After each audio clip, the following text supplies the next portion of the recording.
ओम साईं राम। आज का साईं वचन बाबा कह रहे हैं, मेरी बच्ची, तुमने देख लिया कि लोग कैसे समय आने पर अपने व्यवहार को बदल लेते हैं। सुख के दिनों में सभी तुम्हें अपने लगते हैं और जब दुख आते हैं तुम्हारे जीवन में तो सबके हाव भाव बदल जाते हैं। सब अपना नाता तुमसे तोड़ना चाहते हैं। कोई उन परिस्थितियों में तुम्हारी न व्यथा सुनना चाहता है, ना तुम्हारा साथ निभाना चाहता है, वरन तुम्हारी उन परिस्थितियों की हंसी उड़ाने में, उपहास करने में और तुम्हें उनका जिम्मेदार ठहराने में वह क्षण मात्र की भी देर नहीं लगाते। वह अपनी उन्नति का श्रेय खुद की योग्यता को देते हैं, लेकिन वह यह नहीं जानते कि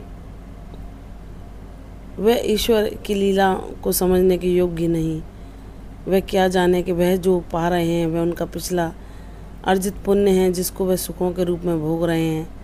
लेकिन वह सोचते हैं कि जो कोई दुख और कष्ट में है वह मूर्ख है, वह अज्ञानी है।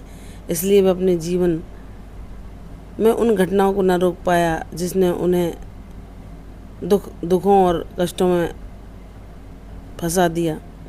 वह यह नहीं जानते कि सुख दुख, जन्म मरण, लाभ हानि उस ईश्वर के हाथ में है। चाहे हम कितना भी प्रयास न कर लें, अगर हमारे जीवन में दुख आने लगे हैं, कष्ट लगे हैं, तो वह हमारे पिछले जन्मों के कर्मों के ही कर्म फल हैं जिन्हें हम भोग कर ही मुक्त हो सकते हैं। लेकिन वह परम सौभाग्यशाली हैं जिन्हें उन कष्टों में, उन परेशानियों में भी ईश्वर का साथ मिला हुआ है, क्योंकि वह हर पल उन्हें संभालते हैं, उनकी रक्षा करते हैं, उन्हें प्रेरित करते हैं कि तुम कर्म करो। एक योद्धा की भांति इस जीवन युद्ध में वीरता के साथ युद्ध करो। मैं तुम्हारे साथ हूँ। अगर तुम सत्य का मार्ग चुनते हो, मेरे दिखाए मार्ग पर चलते हो, तो भले ही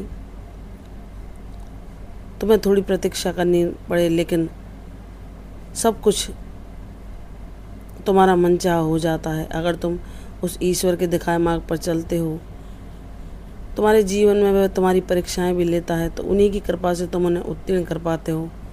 लेकिन वह लोग जो ईश्वर को मात्र एक आडंबर और ढोंग के रूप में ही बसते हैं या दिखावा करते हैं कि हमने इतना दान पुण्य किया, हम इतना खर्च करते हैं ईश्वर की भक्ति में, वह सिर्फ एक दिखावा मात्र है।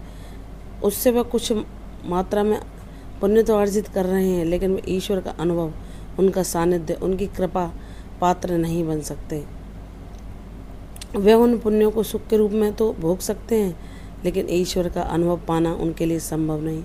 क्योंकि अगर हमारे चरित्र में जरा सा भी कोई अवगुण रह जाए, चाहे वह अहंकार हो, बड़प्पन हो, दिखावा हो, या दूसरों को नीचा दिखाना, घमंड करना, दूसरों से ईर्ष्या करना, दूसरों की पीड़ा में खुश होना, दूसरों को कष्टों में देखकर उन्हें अपनी बातों से और कांटों के सूल चुभाना, यह अवगुण कभी ईश्वर के पास नहीं पहुंचा सकते, उनका साथ नहीं दे सकते।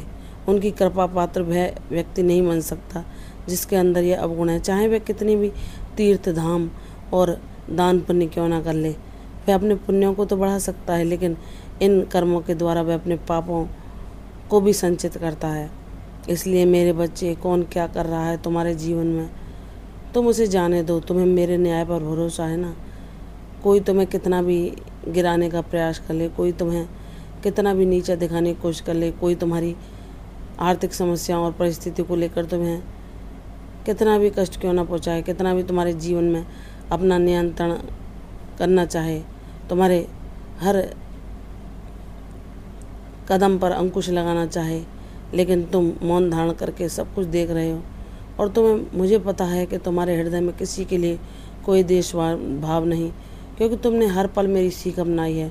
तुमने उपकारों का बदला कभी अपकारों से नहीं दिया मेरी बच्ची, तो तुम गलत हो ही नहीं सकती। तुम्हारा हृदय आज भी, जिनने तुम्हारे साथ कुछ भी अच्छा किया, तो उनके लिए मुझसे सद्भावना ही मांगता है, चाहे वह तुम्हें कितना भी कष्ट क्यों ना पहुँचाएं।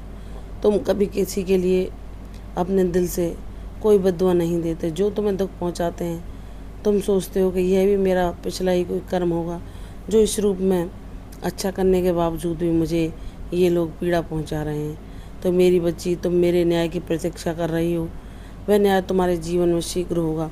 और जो लोग कहते हैं कि ईश्वर को पुकारते रहने से उनकी तुम्हारे जीवन में असंभव कार्य संभव नहीं हो सकते, लेकिन वह नहीं जानते कि जो कोई किसी का दिल नहीं दुखा रहा, कोई गलत आचरण नहीं कर रहा, किसी के खिलाफ कोई षड्यंत्र नहीं रच रहा, किसी से द्वेष नहीं कर रहा, सबकी प्रगति को देखकर भी खुश है और सबके दुखों को देखकर भी वह उन्हें दूर करने के लिए अपनी तरफ से जितना संभव प्रयास करता है।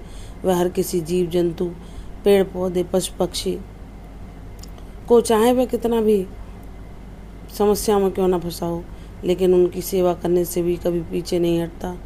तो यह कार्य उसे ईश्वर का प्रिय बनाते हैं।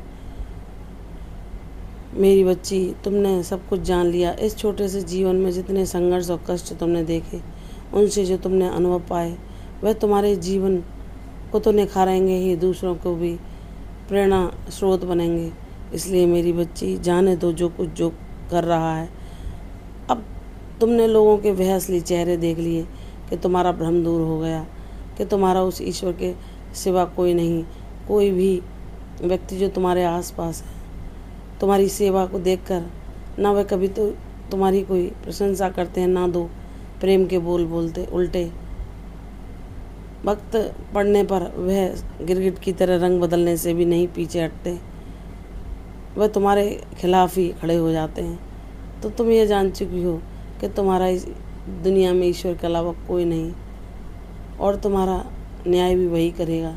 जब कोई यह जान जाता है और सच्चे भाव से मुझे भजता है, अपने कर्मों में वैराग्य धारण करके सिर्फ मेरी ओर ही अग्रसित होता है, मैं उसको कभी निराश नहीं करता। मैं उसके जीवन में उसे सारे नियंत्रणों, सारे अंकुशों से मुक्ति दिलाता हूँ, उसको स्वतंत्र करता हूँ, उसको उसके सपने पूरा करने के काबिल बनाता हूँ, उसको उसके उद्देश्य तक पहुँचाता हूँ, उसकी झोली को अपने आशीर्वादों से सदैव के लिए भरता हूँ। मेरी बच्ची, निराश न होना, चाहे तेरी परीक्षा कितनी भी कठिन क्यों न हो, तेरी विजय भी उतनी ही शानदार होगी। मुझ पर विश्वास कर, शुभ समाचार शीघ्र ही तुझे मिलेगा। प्रसन्न रहो, यशस्वी भव, दीर्घायु भव। कल फिर आऊँगी साईं वचन में, तब तक के लिए ओम साईं राम।